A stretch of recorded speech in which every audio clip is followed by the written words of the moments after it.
The 2023 Ironman 70.3 Boulder bike course takes you through the rolling hills of Boulder County with stunning views of the Flatirons. Now, this course has changed quite a bit over the last decade, and here is the current race map. Now, Wendy's done this race. I've done this race once. She's done it multiple times. Talk about how to navigate this race successfully because there are lots of turns. Yeah, so it is a one loop bike course. The years I've done it, it used to be a two loop bike course. And now it's one loop, but there are all those U-turns kind of come in the beginning on Highway 119.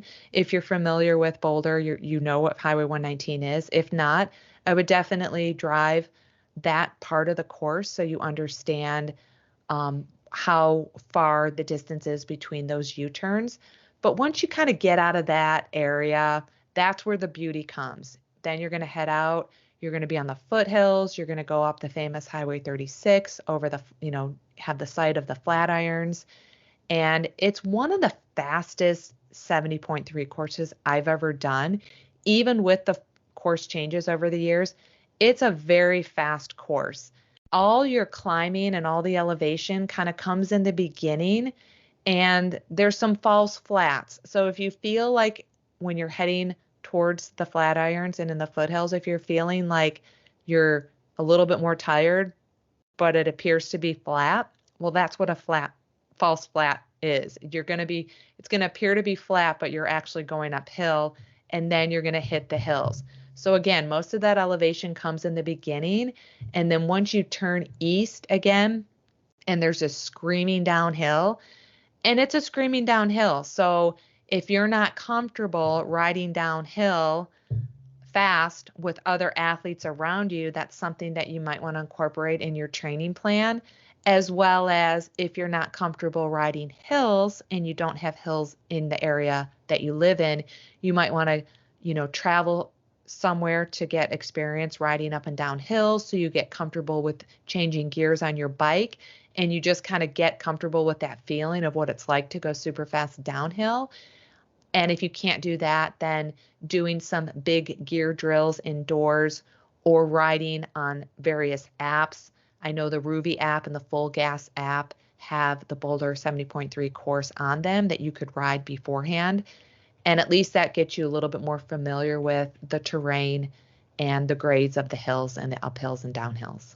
There are more than a dozen left and right-hand turns on this course. So yes, it's going to be fast, but you're going to see a lot of cyclists along the route. So being a heads-up rider, it's going to be very important as you make these turns at a corner where someone is coming back, because again, there's 4 U-turns here. So you're going to see these people out here being aware of traffic, not just the cars, but also your fellow spectators.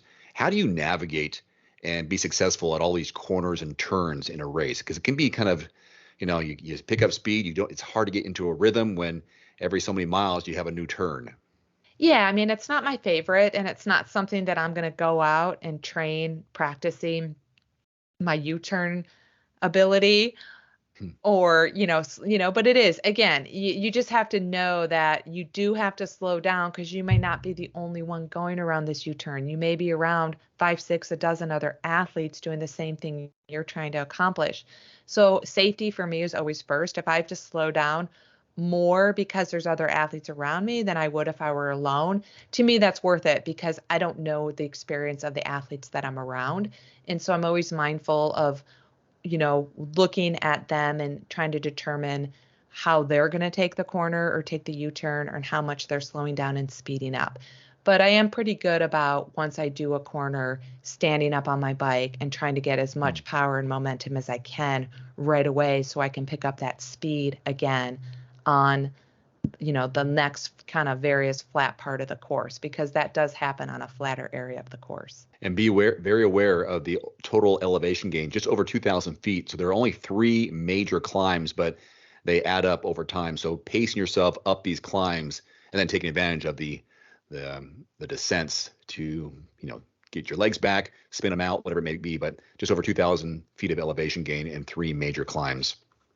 Yeah, and I do want to say, you're going to Boulder. It's generally that time of year, mostly sunny, blue skies. It's an intense heat. It may or may not be very windy. Usually that time of year, it's not too windy. It's just the heat and the higher altitude with that, not just the heat, but the dry heat that may be a factor. So you're going to have to make sure you do extra hydration if you're not used to dry heat and altitude.